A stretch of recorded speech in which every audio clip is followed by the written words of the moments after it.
Right. Marla. Yes. Yeah.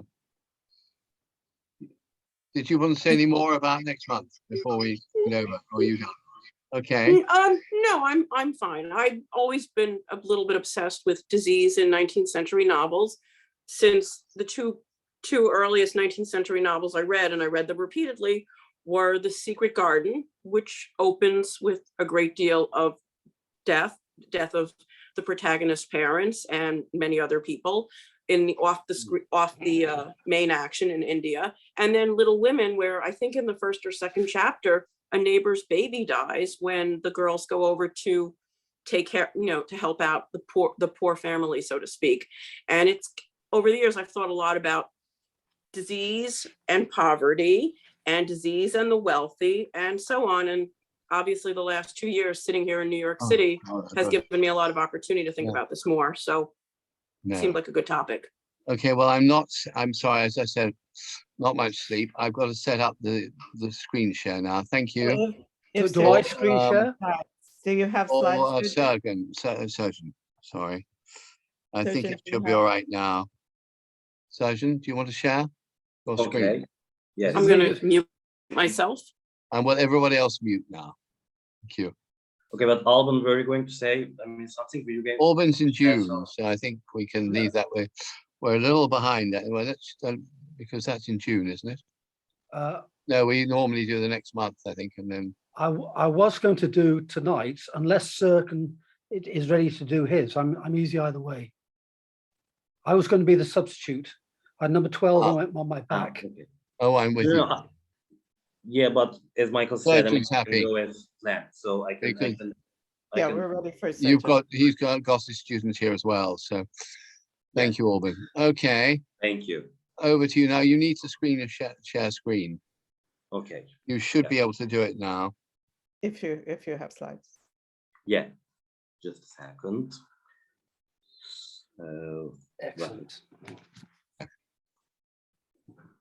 So can you see it full screen?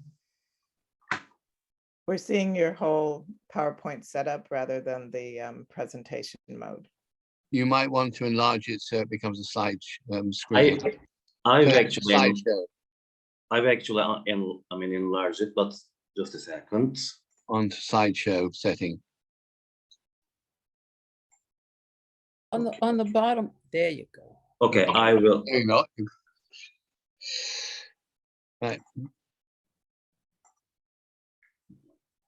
Okay, just a second. Is it okay now?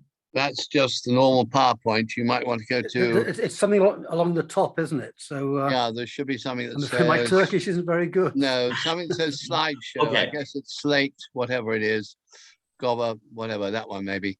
Slideshow. There we go. That's it. That's it. Okay, I'm going to mute now. Over to you. Okay, so thank you again for giving me this chance for my second talk, and for the ones who were not here for the first one. So I've talked about crime, criminality, and policing in Victorian age. And now I'm going to talk about crime and policing, and especially detective, the evolution of the detective figure in Victorian literature.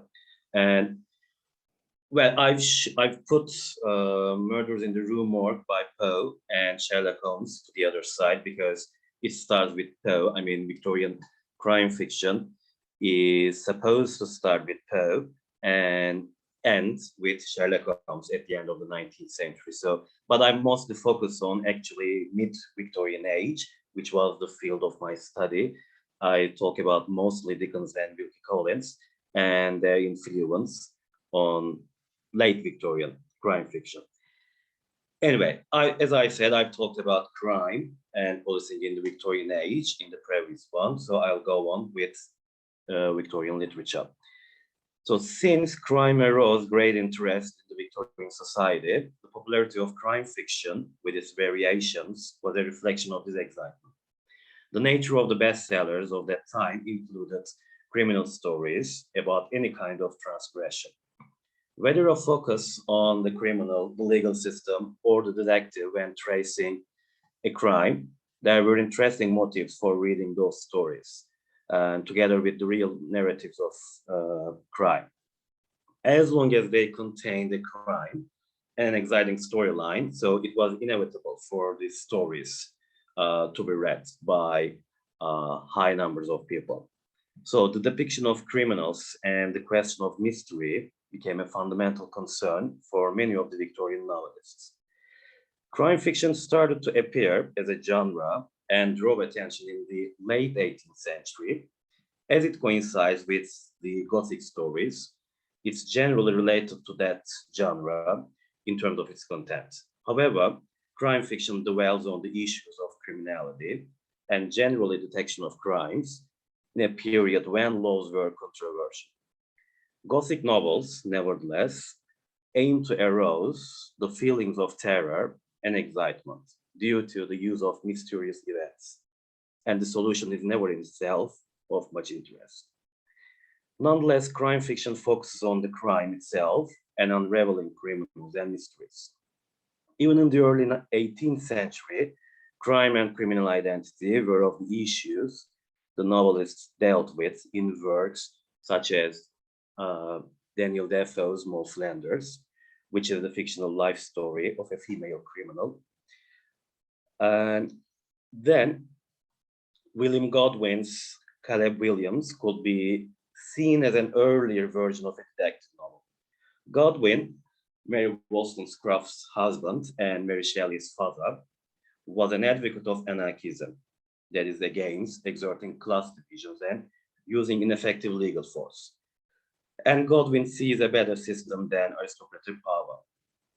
So Godwin made critique of the present system and legal injustices in his novel, which is the story of a servant tracing his master for his crimes, but being unable to finalize his investigation due to the villain's social status. This tradition of opposing and criticizing social norms can be observed even in early 19th century crime narratives.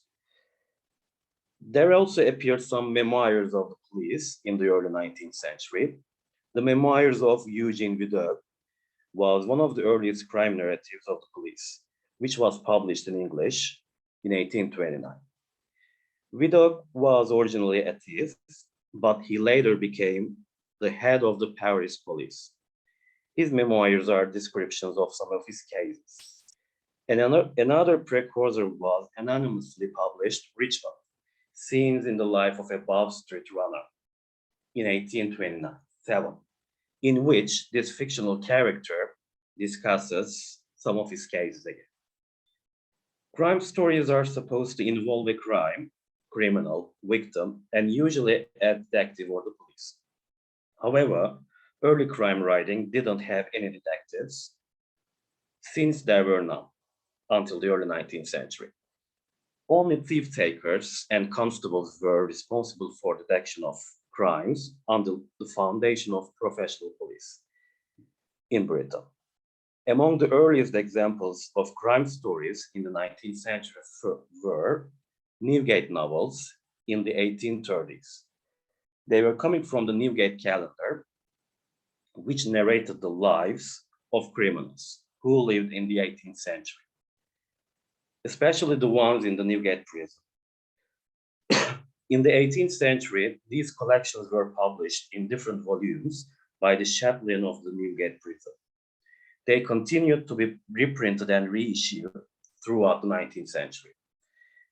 So it was possibly intended as a moral and disciplining account in order to control the society and give lessons on the cruelty of crime. After the popularity of Newgate calendars, Newgate novels became popular in the 1830s. Those were fictionalized stories of real criminals in the Newgate calendar. They were criticized because of glamorizing the lives of criminals by presenting them as heroes. This situation was unacceptable, considering Victorian morality and laws. As there were no professional detectives or police forces, it was normal that criminals were the main focus of those narratives. And Lynn Pickett explains that Newgate novels look back to the 18th century literature of crime and also to the radical indictments of oppressive legal and penal systems at the turn of the 18th and 19th centuries. She goes on explaining that these novels called for sympathy for the criminals rather than the aggrieved people, and they depicted criminals as the victims of the circumstances or society. However, Heather Worthington states that it was actually the entertainment feature which sold these stories. This brings us the most important aspect in crime fiction. Although they were designed to educate the public morally, people were taking pleasure in reading the sensational stories of criminals. And especially Francois Courvoisier, which I've talked about in my previous talk, admitted that he was influenced by Edward Bulwer Lytton's Paul Clifford and his other novel, sorry. And in the first half of the 19th century, crime stories, including Newgate novels, were conforming to the traditional perceptions of criminality because most of them narrated the stories of criminals from the lowest levels of society. This contributed to the general perspective of the Victorian society and fears about crime and criminals. Both Newgate Calendar and Newgate novels were focused on criminals and trying to show a different side of a criminal personality. For example, Judith Flanders states that Newgate novels, while talking about Eugene Aram, focused more on Aram's self-education, concentrating instead on the picture of a man with thirst of learning, oppressed by a rigidly hierarchical society. Also, Edward Bulwer Lytton, one of the writers of the Newgate novels, tried to make Aram a tragic figure, a nobleman ruined by a single mistake. Bulwer's novel, Paul Clifford, which was based on the real figure in the 18th century, was an attack on the corrupt, oppressive legal and penal systems of his day. That is, these novels inaugurated the first instances of challenge to conventional attitudes against crime and criminality. William Harrison Ainsworth's Jack Sheppard was another Newgate novel based on the real criminal of the same name. And in the same period in the United States, Edgar Allan Poe's August Dupin appeared in 3 short stories, published in 1841, 42, and 44, and that began to recognize development of the fictional detective, though that word isn't used in any of Poe's stories. Dupin is the prototype of the brilliant, eccentric, and outsider detective. He is detached from emotions. He has an aristocratic, superior attitude to others, especially the police, but also has the scientist's powers of deductive reasoning and attention to detail, seeing the significance of real objects and sense data. Poe's detective stories begin with Murders in the Rue Morgue in 1841, probably the first locked room mystery, in which there seems to be no way for anyone to have gotten into or out of the room where the murder took place. After the mystery of Mary Roget, in the purloined letter, Dupin looks for an important incriminating letter that his client wants back. Through clever use of psychology, he tricks the thief into disclosing the letter, which is in fact in plain sight.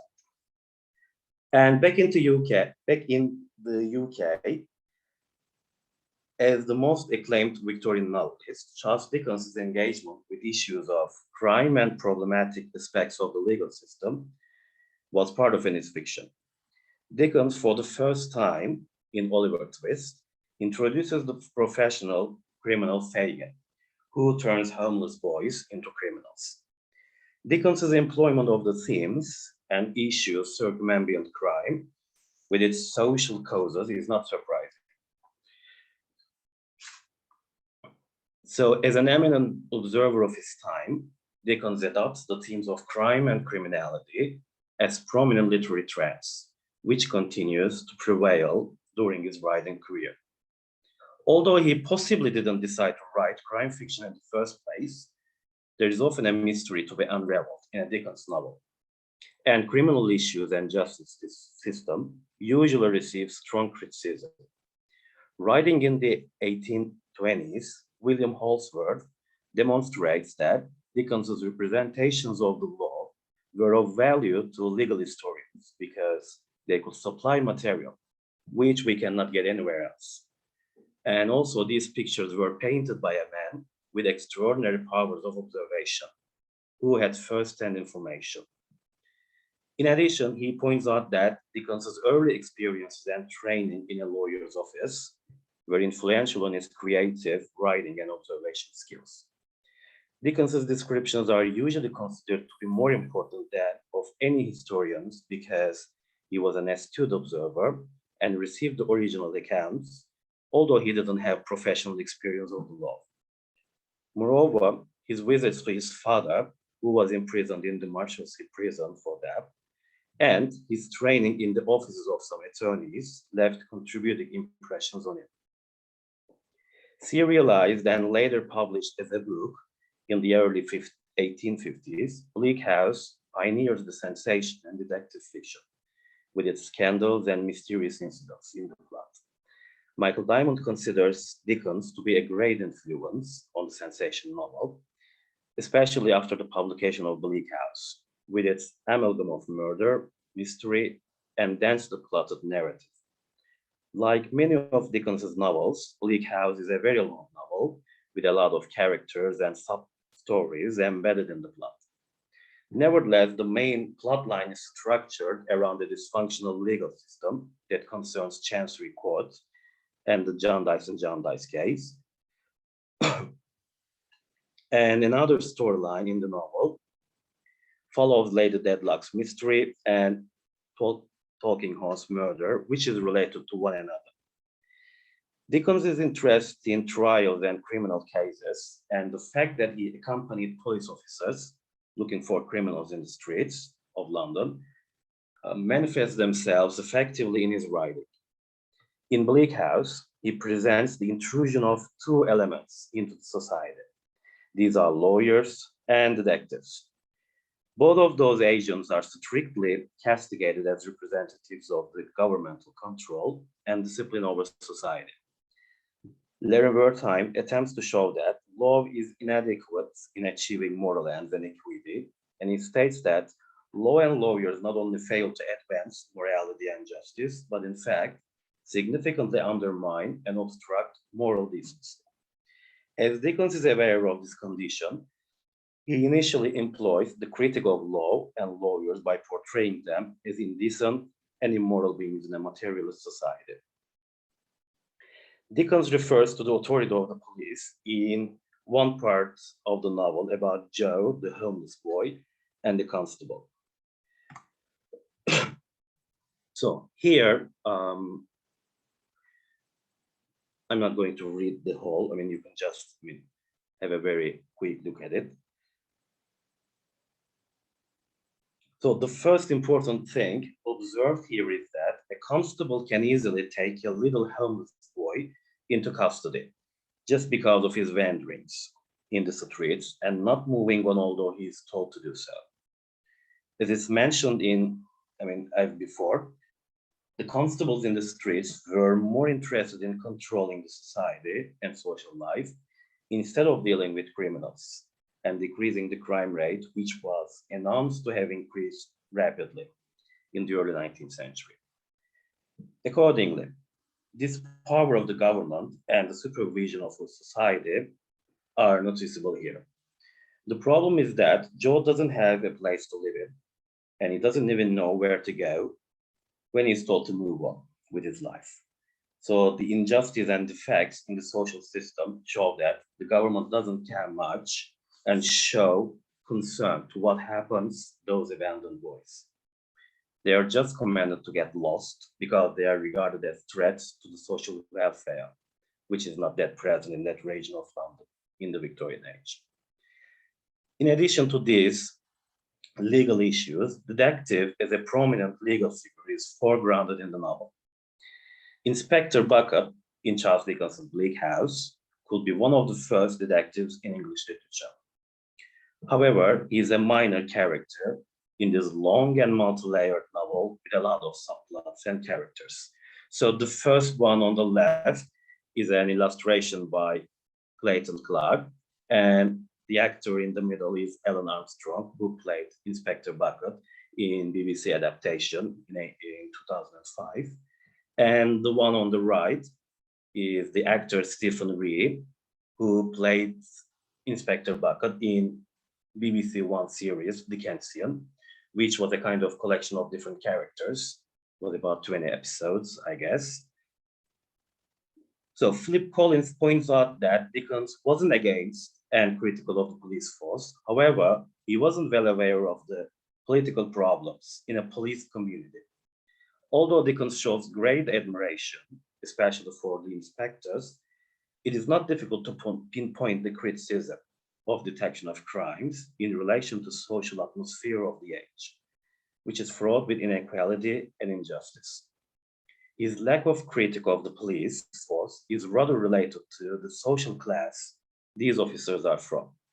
They are generally from the lower classes, and Dickens mostly criticizes their masters, which means the policing system in general. Detective functioning of the legal and policing system can be observed, even though Dickens may not have intended to criticize police and detective officers harshly. Andrew Sanders, in his book, Charles Dickens, states that Bleak House's satire is directed at the creaking institutions of Victorian Britain, the law above all, but also at a do-nothing government and a self-perpetuating governing class. So the novel's critique of laws, legal system, legal profession, the courts, and generally the intrusion of law is very noticeable. Lady Deadblock is a significant character in terms of Victorian understandings of crime. Although Lady Deadblock is the most probable suspect for the murder of Tulkinghorn, this is just slightly implied in the novel. So Miss Tulkinghorn is the family lawyer of Deadblocks, and he starts blackmailing Lady Deadblock when he learns about her mystery. And after a while, he's murdered. And here, again, it is the BBC adaptation where Gillian Anderson plays Lady Deadblock. So only Inspector Bucket suspects her to be the murderer, but never discloses this fact publicly. And Dickens displays the events in such a way that the reader assumes that the murderer of Tulkinghorn is most probably Lady Deadblock, which is evidently a scandal for the Victorian reader. However, at the end of the novel, the foreign maid Hortense is arrested for the murder. So presenting an aristocrat lady as a criminal is one of the most critical challenges to Victorian perceptions of class and criminality. In the mid-19th century, the interest in crime and criminal diminished as detection and solving the mysteries in criminal cases became more interesting for the public.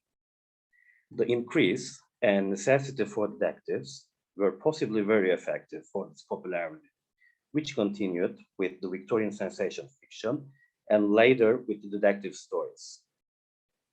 The success of Newgate Novels was followed by the sensation novel in the late 1850s and 1860s and 70s. Wilkie Collins, Charles Reade, and female writers like Mary Elizabeth Braddon and Mrs. Henry Woods were among the most prominent pioneers of the genre. These writers took a more different path from the writings about criminals in the previous decades.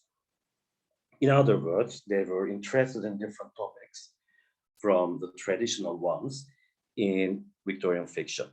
The rising popularity of sensation fiction started towards the second half of the 19th century, with the rising scandalous and criminal stories in middle and upper class houses.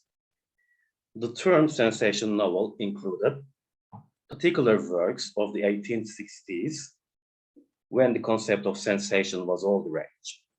Crime and sensational events like adultery and bigamy helped newspapers increase their sales and popularize this fiction in Victorian society. This book on the left is by Michael Diamond, called Victorian Sensations, which is very interesting, and I really like the cover. That's why I've included that. And the other one is an illustration from Lady Audley's Secret, where she's trying to kill her ex-husband. So the popularity of this genre was apparently related to the improvement of the press and abundant reports on criminal cases in newspapers. Also, the greed for sensational stories and increased literacy contributed to the success of the genre. As Winifred Hughes argues, this genre was a product of Victorian mass culture, and these novels were made to satisfy the public hunger for sensational stories and to earn money in a commercial atmosphere. These works were commodities in a market where publishers and writers competed with each other. There were detailed descriptions and illustrations in many of the newspapers in order to increase the excitement of the cases and feed the social taste for crime narratives. It's inevitable that these fictional and real crime stories provided the plot lines for sensation novels, like Newgate Novels. However, sensation novel was mostly based on events in upper middle class houses, so domestic crime was the most outstanding topic in these novels. Victorian sensation fiction is generally described through its several scandalous aspects, such as deception, duplicity, sexual deviances, and even madness, which question Victorian bourgeoisie morality. Accordingly, some representatives of this genre can be regarded as social critics by focusing on these uncommon topics. The sensation novel can be said to offer a protest against the established moral and aesthetic values of the Victorian England. This is why they were criticized harshly by some critics and by the writers of domestic fiction as well. The canonical and traditional works of literature were supposed to elaborate and evince traditional Victorian values. However, sensation novels criticized the Victorians and their wrongdoings. By presenting atypical criminal identities, unlike in the traditional Victorian perspectives, these novels show the hidden and true events in the British middle-class houses and upper-class houses. In addition, they expose the realities of the hypocritical Victorian society. As Judith Flanders points out, sensation fiction implicitly expresses a world in which every respectable person had potential criminality and a scandalous secret life. However, she separates crime and sensation fiction from each other by stating that sensation fiction is more about mystery, while crime fiction is about certainty and criminal identity. So sensation fiction differs from other genres of crime fiction due to its focus on bourgeoisie and critique of the legal system, which supports the interests of this class. One of the most upsetting representations of the sensation novelists was the image of a Victorian house.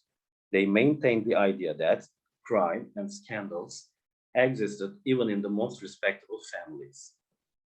Both society and literature of the age appeared to have protected the middle and upper class criminals. Whereas few middle class murderers appeared in realist novels, sensation fiction tried to depict murder, adultery, and bigamy, committed also by the respectable members of society. Mary Hartman states that the critics were annoyed by the existence of middle and upper class criminals in these novels. After the mid-19th century, there was a growing demand for detectives as leading characters in the novels. In addition to the thirst for crime in the previous decades, this shift from the focus on the criminal to the detective reflects the social change, Victorian morality, and dependence on the law. The fact that the moment of crime is usually omitted in the narration of detective novels is a reference to the public's interest in detection, not crime or criminal anymore. Unlike the detailed description of crimes in the fictional or real crime stories in the previous decades, the moment of committing the crime forms a very small part in detective novels after the 1850s. That is why in most of the detective stories, the crime itself isn't narrated, but the process of tracing the criminal is explained throughout these stories. Criminal action is only mentioned in the process of detection, maybe in flashbacks or after the criminal is found. Sensational novels include either amateur or professional detectives, in addition to mystery and suspense in their plots. But those detectives aren't the major characters, nor the heroes of the novel. Later, Wilkie Collins presented Sergeant Cuff in The Moonstone, which became very popular. Apparently, the genre reached its highest popularity with Sherlock Holmes in the last decades of the 19th century. These two novels pioneered the genre. Two novels of Wilkie Collins pioneered the genre, detective genre, with their plots and paved the way for sensation and scandals in literature. They were published in the late 1850s and 1860s, which defined the phase between the Newgate and the sensation novels. So it's obvious that they reveal the features of both early Victorian crime narratives and the sensation fiction of the 1860s. Wilkie Collins, as one of the most distinguished writers of the Victorian sensation fiction, represents the Victorian perceptions of criminality, social and cultural constructions of crime and problems of the British legal system, combined with secrets and sensations.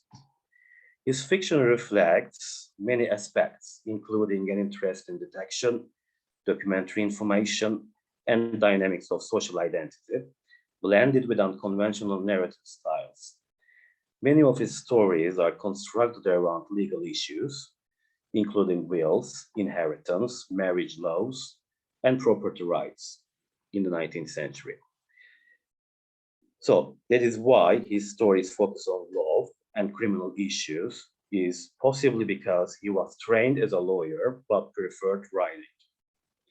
Class and gender issues, social mobility, crime, and the loopholes of the legal system feature substantially in his fiction. In The Woman in White, Collins portrays two major issues of anxiety in the middle class. These are madness and the intrusion of crime into the British upper-class gentility. The novel investigates the notions of criminal identity and uses strategies of detective work as it deals with crime in the 19th century. The Woman in White represents one of the first examples of sensation novels. The serialization of the novel in 1859 and publication as a book in 1860 coincide with the appearance of sensation fiction as a genre. Therefore, this novel has often been regarded as one of the first examples of sensation novel. With the plot in this novel, Collins also fed Victorian readers' craves for sensational incidents, just like the ones in newspaper reports of the age. The Woman in White includes many sensational incidents which keep the reader enthralled and increase their appetite for tension and sense of excitement they were seeking in their dull lives. In the very beginning of the story, the horrifying portrayal of Anne Catterick, the Woman in White, is one of the most obvious examples of that. And the Woman in White became so popular that manufacturers produced Woman in White perfumes, Woman in White bonnets and cloaks, and even waltz and dances. In addition to desire for sensational stories, Lynn Pickett states that the sensation novel is also related to the cultural atmosphere of the mid-Victorian age, when people started to get away from each other and couldn't even get to know their neighbors. Victorian fears about strangers and the fact that these people may hide something from their past are reflected in these novels. And Collins' sensational novels were also based on uncovering the double standards and hypocrisy beneath the surface of Victorian society. This hypocrisy is related to class issues in the 19th century due to the spread of stories about criminals from upper class and aristocracy. Though no recognizable formula for detective fiction existed at the time Collins was writing, indeed, his work helps to establish the formula, along with Poe's stories, of course, influences Arthur Conan Doyle's depiction of Sherlock Holmes. And Collins clearly doesn't work to mythologize the professional detective as a force of justice, like later writers will do. So sensation fiction, in a way, helped establish the foundation of detective fiction, which became a very popular genre in the last decades of the 19th century. And Moonstone also, which was published in the end of 1860s, was regarded as one of the first detective novels in English literature. And even T.S. Eliot describes it as the best and the first detective novel in English literature. And another significant sensational novel was Lady Audley's Secret by Mary Elizabeth Braddon, which has a very strange cover. So the novel includes the amateur detective, Robert Audley, but also a professional detective towards the end of the novel, but which was a very minor character. So Lady Audley is a very challenging character in terms of Victorian perceptions of crime and class and gender, because she changes her name when she thinks that her husband died and or possibly lost, and she changes her name and goes to another place and leaves her child, and she marries to a rich man. And when her ex-husband shows up with her new husband's niece, nephew, she tries to kill her ex-husband, not to reveal her secret and keep her wealthy life. So it's a little complicated, but very sensational. Another example of early detective fiction was Notting Hill Mystery by Charles Felix, pen name of Charles Warren Adams. It was published in 1862 and 63 in 8 parts in the magazine Once a Week. The mystery features a detective who is actually an insurance investigator. He suspects a baron of murdering his wife, on whom he had taken out 5 insurance policies. In following through the investigation, the investigator uncovered 3 murders. But the real interest in the novel is in how the murders were committed, and then in how to catch the baron, who appears to have committed a perfect crime. In the years between Poe's Dupin and Conan Doyle's Holmes, arguably the most interesting development in British detective fiction was the introduction of female detectives. Long before any women were, in fact, part of the detective branch of the Metropolitan Police. The first, called simply G, sometimes she calls herself Miss Gladden, was Andrew Forrester's invention in The Female Detective in 1864. She works independently, but undercover for the police. She is not developed much as a character, but she shares her with the generic detective excellent observation skills and uses the deductive method in the 7 cases included in the volume. Within 6 months of G's making her appearance, a fully developed eccentric female detective, Mrs. Paschal, was introduced in William Stephen Hayward's Revelations of a Lady Detective in the same year, in 1864. She is an almost penniless widow who works privately for Colonel Warner, head of the detective department of the Metropolitan Police. She has the requisite observation skills and inductive reasoning of the generic detective. But scandalously, she also smokes and carries a Colt revolver, an unusual in detective fiction. Tells her own adventures in 10 stories in the volume. A number of detective stories were published in the United States as well in the 1860s and 70s. Published in 1866, The Dead Letter concerns the murder of Henry Morland, whose body is found just a few steps from the home of John Argyll Morland, and who was engaged to Argyll's daughter, Eleanor, and suspicion soon falls upon the lawyer's protege, Richard Redfield. Desperate to clear his name, Redfield seeks the help of Mr. Burton, a famous New York City detective. But this case has more twists and turns than either of the two men could possibly imagine. It's certainly the first detective novel written by a woman, Meta Victor, under her pen name, Celia Register. Another American writer was Anna Catherine Green, who wrote many New York-based detective stories. And the first is Leavenworth's Case in 1878, in which she introduced her detective Ebenezer Gryce.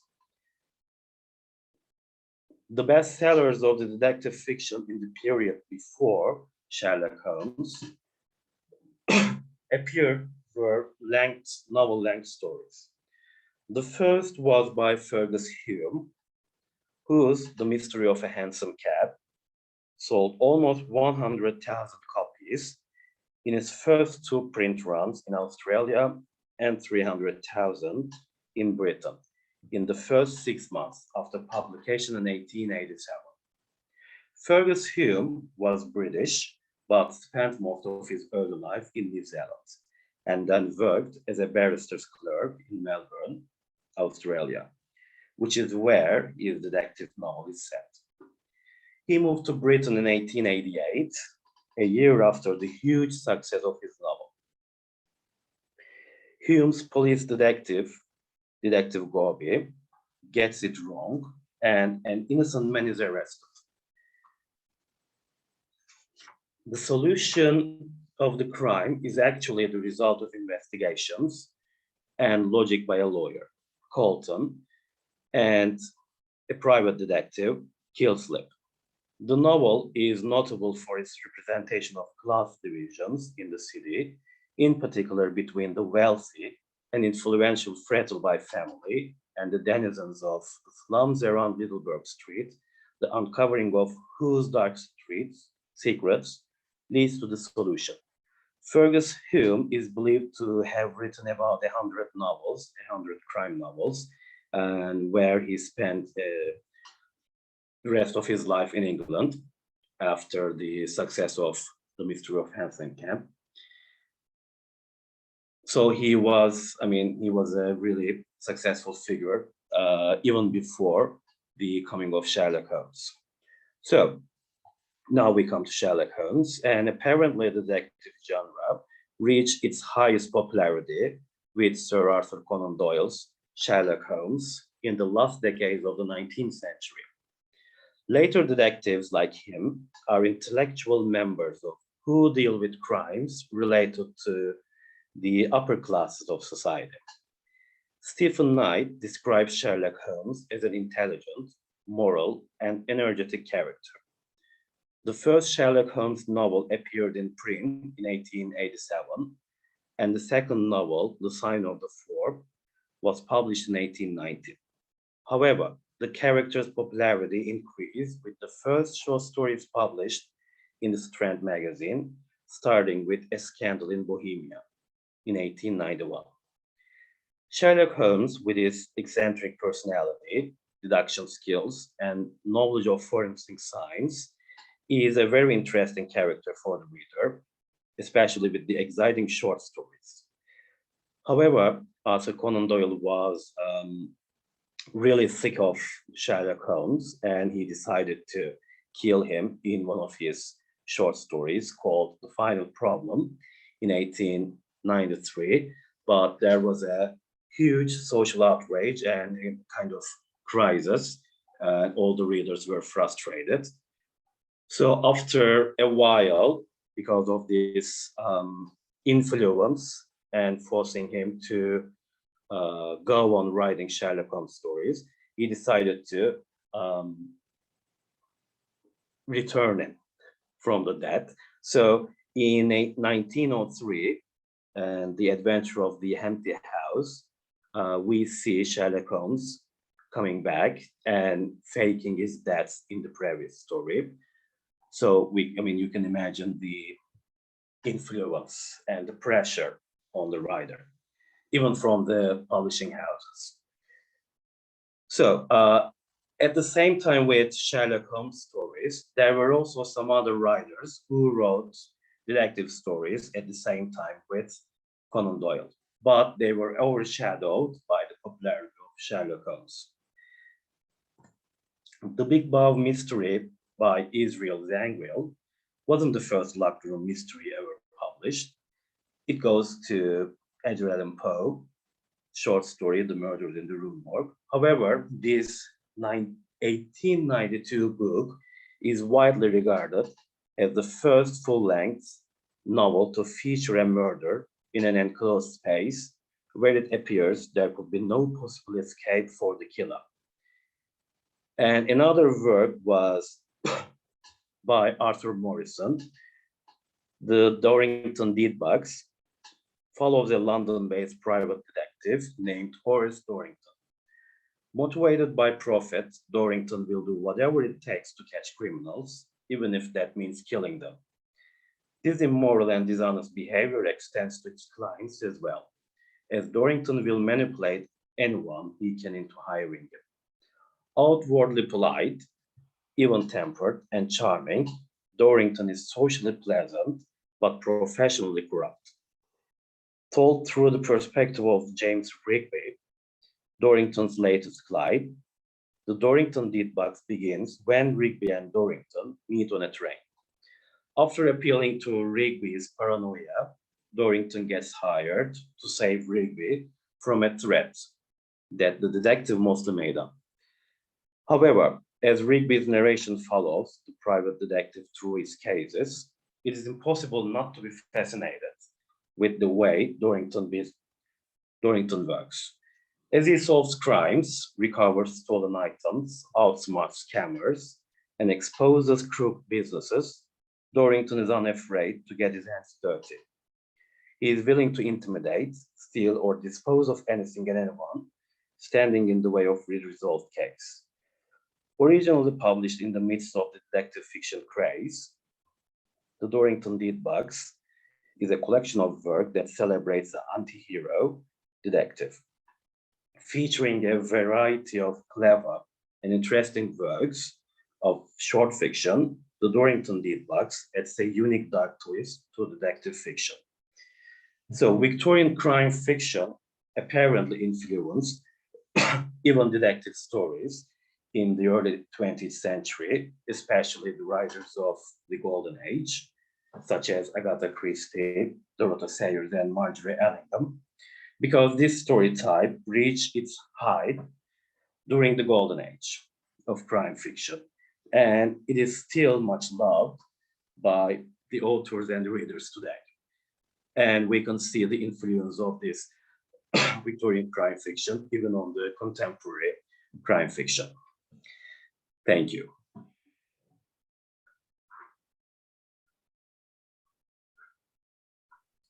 So I'll try to stop the